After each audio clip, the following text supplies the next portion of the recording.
Hello and welcome. It's time for the next coffee break talk in the garden video. And today I will talk about the actual setup you need if you want to trade foreign exchange or any other market for that matter. So what do you actually need to have in place in order to have realistic chances of any success? Let's go through the different points. I made this list today. First of all, of course, you need to select a broker that fits your strategy. That's a very important point. People underestimate the significance of that particular aspect. So you need to be aware, what is your broker focused on?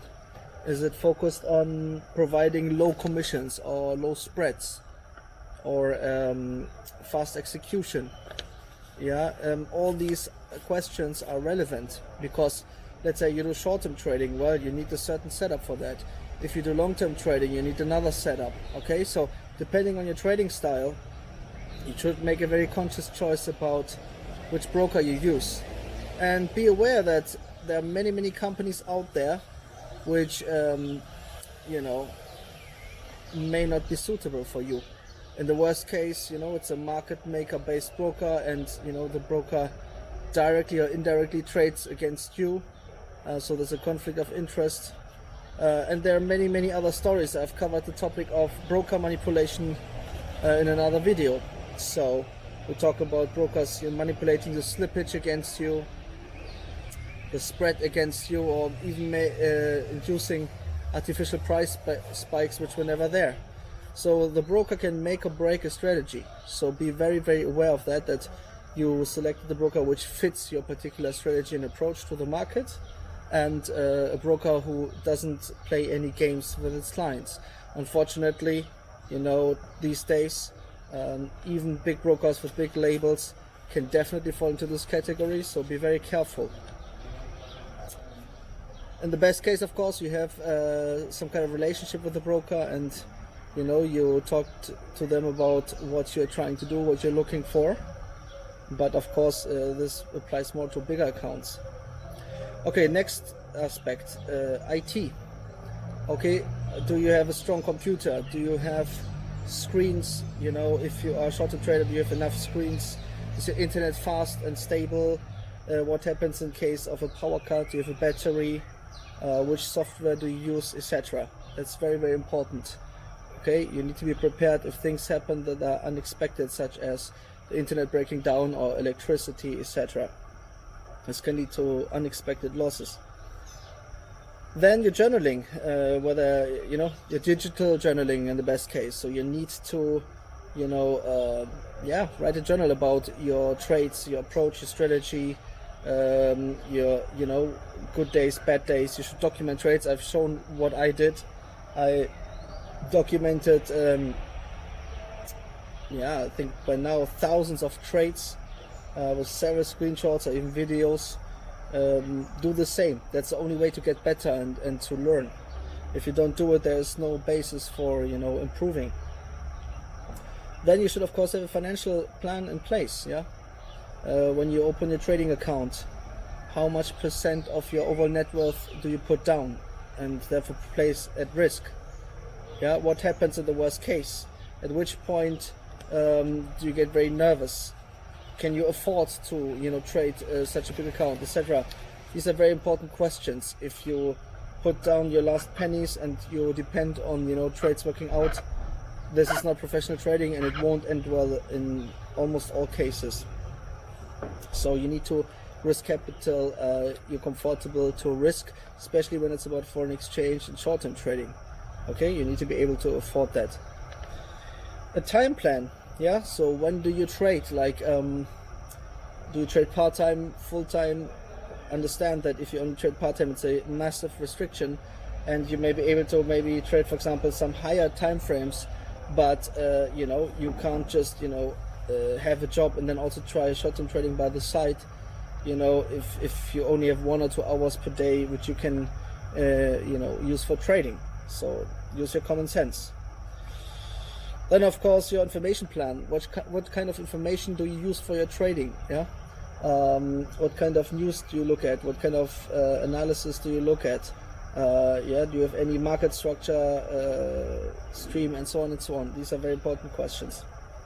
And of course, the big one is the strategy itself. Yeah, you should look at your trading strategy as if it's a business plan. Yeah, when you see a business plan, you can see that people they analyze all kinds of aspects of the business, risks, and the potential upside, and so on. Treat your trading strategy as the same. Okay, so what are the exact rules? Put them black on white. Now, what's your risk management strategy? Yeah. What are the parameters of the strategy? Which kind of drawdowns are normal? Yeah. What's your win-loss ratio? What's your average loser compared to the average winner? All that. You should be aware of that. And then also specific scenarios. What happens in case of a flash crash? What happens in case of weekend gaps? Yeah. So you need to have some awareness of all these topics, because if you are a trader, the reality is that you will eventually face all these kinds of scenarios. Of course, and there are many other aspects, yeah, like trade management. Once the trade is opened according to the rules, how do you manage it? Yeah, how do you trail the stop? Do you decrease? Do you increase? You know, can you hedge? Do you use stops, emergency stops? What do you use? And then, of course, you could go further. You could say, well, you also need a health plan. How many hours of sleep do you get? When do you do exercise? Yeah. What do you eat? Maybe do you use supplements and so on? You need to be on top of things, because if you are not, and you just burn out, and or you don't get enough sleep, or you don't work out and you gain weight, and all these things, you know, they can affect your trading in a very bad manner. Okay, you need stability. And so you could even extend that to some kind of life plan, yeah? So when do you have time for some hobbies? When do you have time maybe to talk to family and friends? When do you have time for your relationship? When do you have time for meditation, yeah? At the end of the day, because trading is such a demanding and complex activity, it's a good idea to have everything worked out in advance, yeah? Because you need some routines, you need some stability. You need to be able to go through drawdowns or losing positions and so on without completely getting out of balance. Yeah, that's very important. You need routines in place which enable you to have some kind of life balance in some way, even if you work a lot. And for example, me, I easily do around 100-hour weeks. Yeah, I even do a lot of night trade sessions. So it can be very straining, and the only way to not completely burn out is to, you know, try to stick to some rules. Yeah, if you did a night session, then pick up on sleep. If you feel that you know you don't have enough focus, meditate. Yeah, work out, do breathing exercises. All these topics are really part of the game, because they enable you to perform at your best. Okay, they enable you to not do mistakes. They enable you to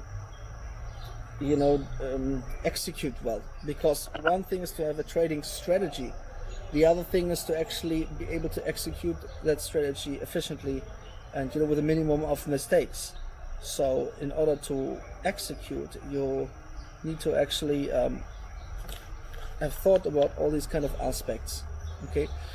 Most people, they don't even think about that. They just, put some money down, open an account, and start clicking buttons, and that's why this doesn't end well. Yeah, there's a reason why 95% of people lose in foreign exchange, for example, because apart from all the market complexity, most of my work focuses on about the market structure.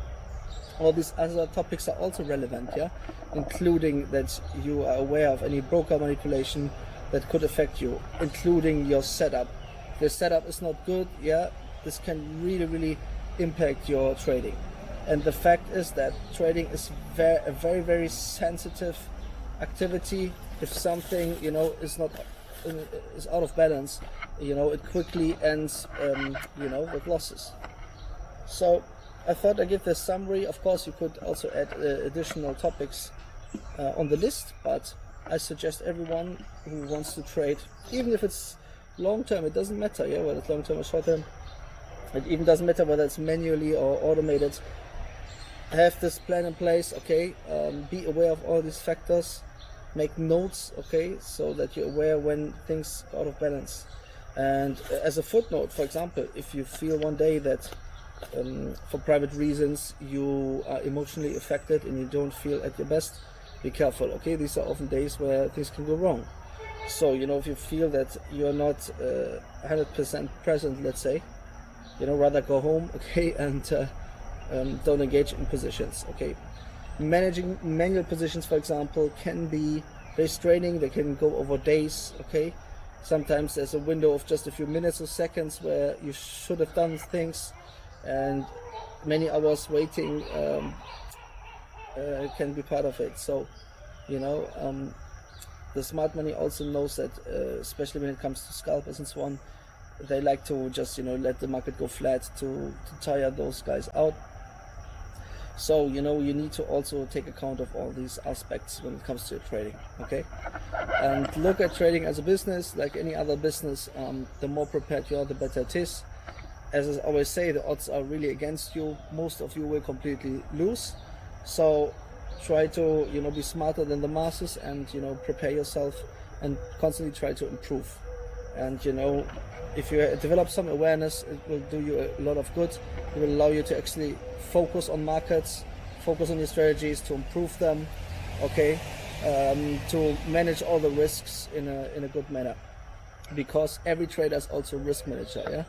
Everybody can come up with some analysis and place trades, but the other aspect is to actually manage risks in trades, to be aware what kind of risks you are exposing yourself to, and trying to handle them in a manner which is as efficient as possible. Okay, I wish you all the best. Bye bye.